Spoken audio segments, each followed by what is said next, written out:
I am sitting on a 2017 Harley-Davidson Dyna WideGlide. As you can see, there's nothing to it. It's bare bones. And in fact, it's not unlike the 1980 shovelhead that I have sitting in my garage. And we actually, at Easy Riders, reviewed it. This was the first bike we've ever reviewed.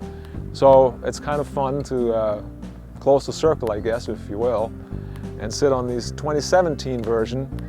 There are some minor differences and there are some bigger differences, of course. The biggest difference might be the engine itself, which has gone from the 80 cubic inch shovelhead now to the 103 cubic inch high output twin cam, which is sufficient for a bike like this at 650 pounds. This thing weighs practically nothing. The seating position is pretty much the same. You have your forward controls, you have the slightly extended front end, the WideGlide. You also have the very cool looking Tommy gun exhaust pipes. You have your speedometer, you have your odometer, you have a clock, and you have 2 trip meters, and that's just about it.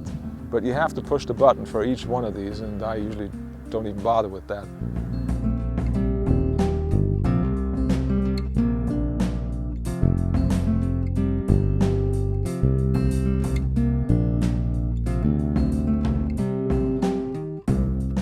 The gas tank gets you about 140, 150 miles, if you're lucky.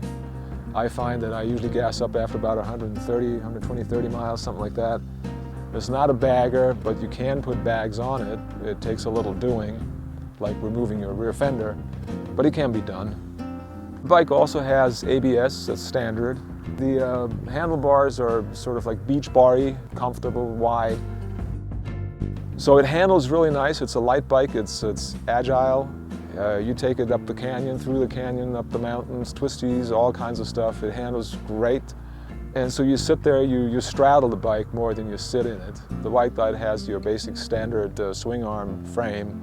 So you got rear shocks. They're a little bit on the stiff side, but I think it makes the ride better. Plenty of power because of its lightweight. Other than that, it's a really nice handling bike. I've taken it around the mountains here and cruising the hills, mountains, whatnot. Also great for splitting lanes because it's not very wide. It's a fun bike. It's not just a long distance cruiser, which you can do, but I don't know where you put your stuff. But it's also a pretty cool little bar hopper.